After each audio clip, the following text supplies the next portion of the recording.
Cube Radio. Salut, c'est Charles Tran avec l'équipe dans 5 minutes. On s'intéresse aux sciences, à l'histoire et à l'actualité. Aujourd'hui, on parle de douleur. Quelle a été votre pire douleur? Bien sûr, à cette question, beaucoup de femmes répondront l'accouchement, particulièrement s'il a été fait sans péridurale. Les pierres aux reins aussi, paraît que ça fait très mal. Mais en fait, qu'est-ce que la douleur? Pourquoi on a mal? Et comment peut-on évaluer, mettons sur une échelle universelle, les différentes intensités de douleur, sensation qui, somme toute, est assez subjective? Quelques éléments de réponse avec Hélène Lorrain. Quand on questionne nos proches, on se rend compte qu'il y a une multitude d'histoires de pires douleurs. Des infections post-opératoires, des déchirements musculaires, des entorses cervicales, des brûlures au 2e ou même au 3e degré, des rondelles de hockey dans les chenolles, des ruptures de kystes aux ovaires, des traitements de canal à froid, des fractures d'os ou, évidemment, le classique pétage d'orteil sur une patte de chaise. On s'entend tous pour dire qu'avoir mal, c'est poche. Si on pouvait éviter d'avoir mal, la vie serait bien meilleure, n'est-ce pas? Elle serait peut-être meilleure, mais elle serait probablement plus courte. Car la douleur sert d'abord et avant tout à nous avertir qu'il y a quelque chose qui cloche dedans nous ou dans notre environnement, quelque chose dont il faut s'occuper immédiatement, sinon on risque de payer le pire prix. On appelle insensibilité congénitale à la douleur, cette maladie rare faisant en sorte que, paradoxalement, ceux qui en souffrent ne ressentent pas de douleur. C'est considéré comme une maladie très grave qui devrait être prise en charge le plus rapidement possible. Imaginez marcher des mois, voire des années sur une fracture mal guérie, avoir des infections graves à cause de bobos qui n'ont pas été soignés, ne pas ressentir les symptômes d'une crise cardiaque ou d'une occlusion intestinale. Les personnes souffrant de cette maladie ont une espérance de vie réduite. Ils ne meurent non pas de cette maladie, mais plutôt des complications qui y sont liées.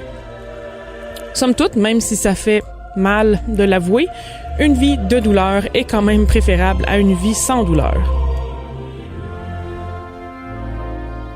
Maintenant, comment fonctionne la douleur? C'est très complexe, mais on va résumer. Quand on se fait mal, les récepteurs de douleur, aussi appelés nocicepteurs, qui se retrouvent autant sous la peau que dans les muscles et les articulations, tout ça envoie un message aux nerfs. Les nerfs transmettent le message à la moelle épinière qui le fait parvenir au cerveau. Inutile de dire que ça va vite. On enlève vite notre main qui s'est déposée par inadvertance sur un plat sortant du four. Les impulsions nerveuses dans notre corps voyagent grosso modo à 1 mètre à la seconde. Rendu au cerveau, le signal est traité par le thalamus qui le dispatche à d'autres régions afin de bien l'interpréter au plus sacrant.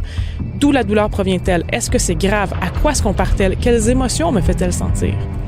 Car oui, il y a beaucoup d'émotions et de psychologie dans la douleur. La manière dont on ressent la douleur dépend de notre feeling général, de nos peurs, de nos attentes et de nos expériences passées.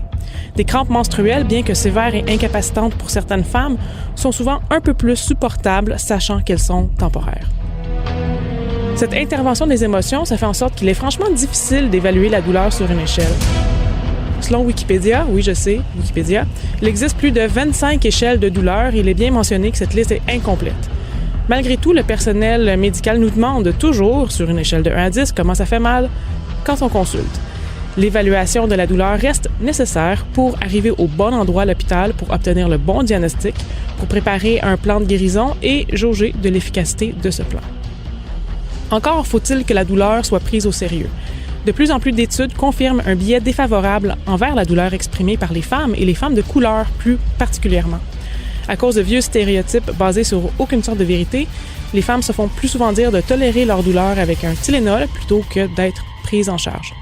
Les conséquences peuvent être, évidemment, funestes. D'ailleurs, plusieurs médecins interrogés sur la plateforme GizAsks de Gizmodo décrivent la pire douleur comme étant celle qui est chronique et sans origine claire.